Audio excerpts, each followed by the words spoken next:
While tidying up the garage one uneventful Saturday morning, I stumbled upon something that would change my life forever. My wife, Maria, had taken our 7-year-old son, Tommy, to visit her sister for the weekend. Alone, I figured it was the perfect time to sort through the clutter that had built up over the years. Buried behind old holiday decorations and camping supplies, I discovered a manila envelope that seemed out of place.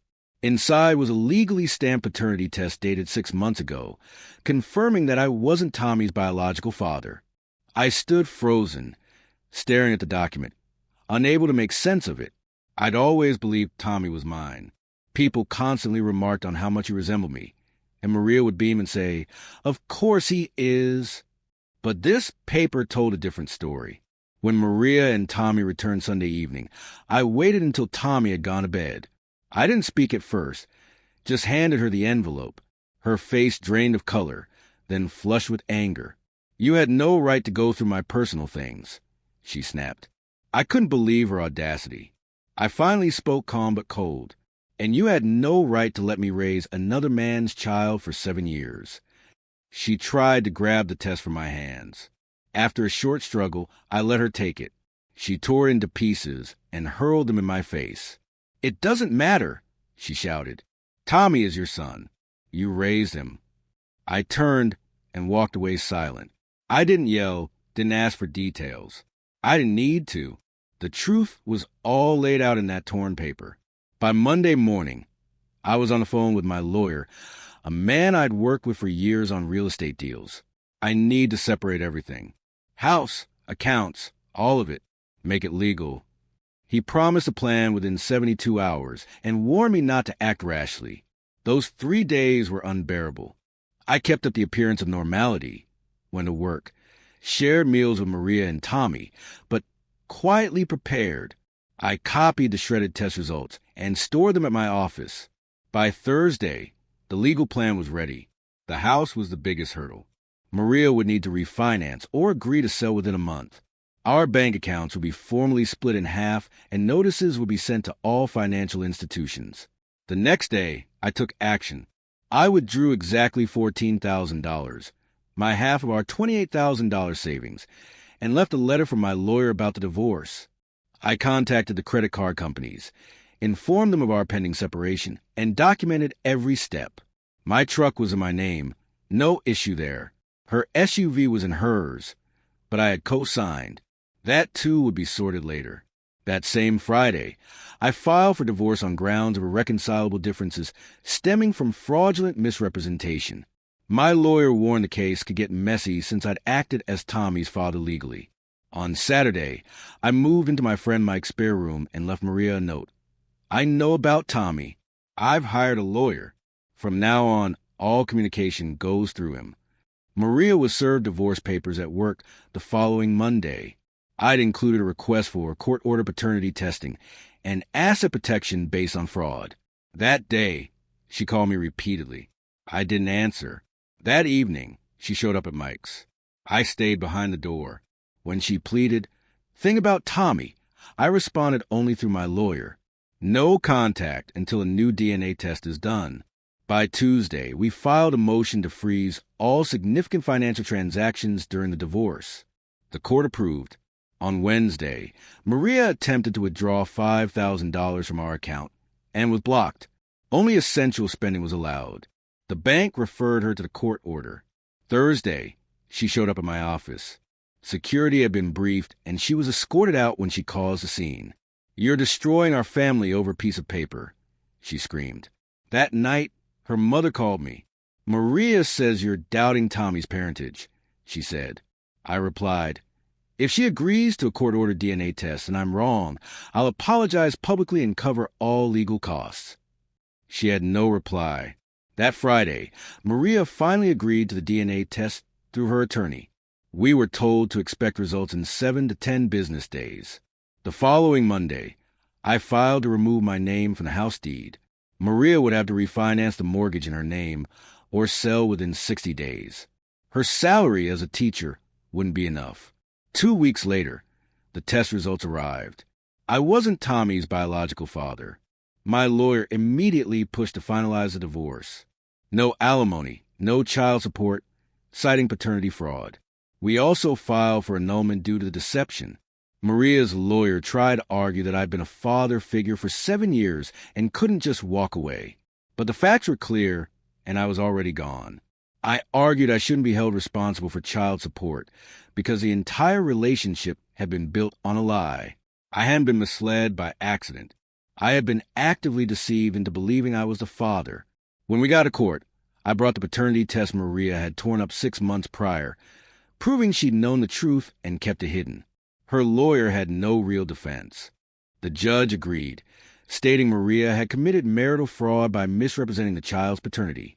My financial obligations were terminated, except for the joint debts that existed before the deception was uncovered. The judge ordered the house to be sold. We were to split the proceeds, but I received an extra 20% because I covered the full down payment from a business sale 3 years earlier. Maria tried to fight the ruling, but failed. The judge was clear. 7 years of deception is not something this court can enforce obligations upon. 3 weeks after the DNA test results came out, reality hit Maria hard. She couldn't qualify for a mortgage on her own and had to put the house up for sale. She moved into a weekly rate motel. Her car loan also became a problem. Since the divorce affected the loan agreement, the bank demanded full repayment or refinancing. With no one willing to co-sign, she couldn't keep up. 2 months later, after missing 3 payments due to legal fees, her car was repossessed. She started taking the bus, then relied on coworkers for rides until that wore thin. Eventually, she moved back in with her parents, but that ended badly too. A heated argument broke out when they learned she had known the child might not be mine for years and told no one. After being kicked out, she briefly stayed with her sister, but that didn't last either. With nowhere else to go, Maria started living in her SUV, parked in lots until it too was repossessed. She bounced between friends' couches until even that stopped being an option. 6 months after the truth came out, she had a modest studio apartment across town and worked in a different school district for lower pay. Meanwhile, Tommy's biological father began paying child support after the DNA results were confirmed. But it wasn't enough to support her previous standard of living. My lawyer negotiated a unique arrangement that let me stay in Tommy's life if we both wanted it. I set up a college fund in his name through my lawyer, ensuring Maria couldn't access it. Tommy began calling me Uncle Jacob during our weekly dinners and weekend visits when his biological dad was out of town. Our relationship changed but stayed genuine.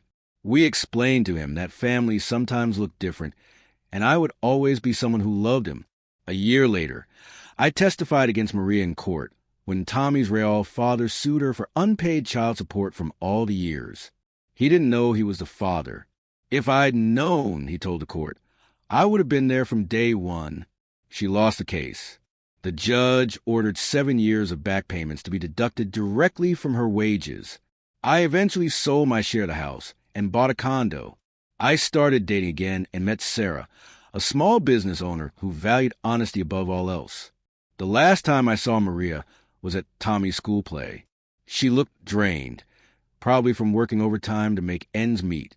She didn't look at me during the performance, but when Tommy ran up to me after, excited and proud, Maria finally glanced my way.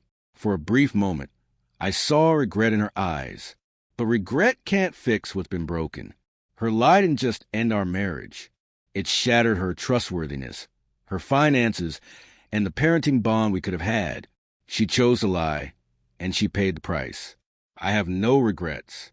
A year after that, Tommy still spends every Wednesday afternoon with me.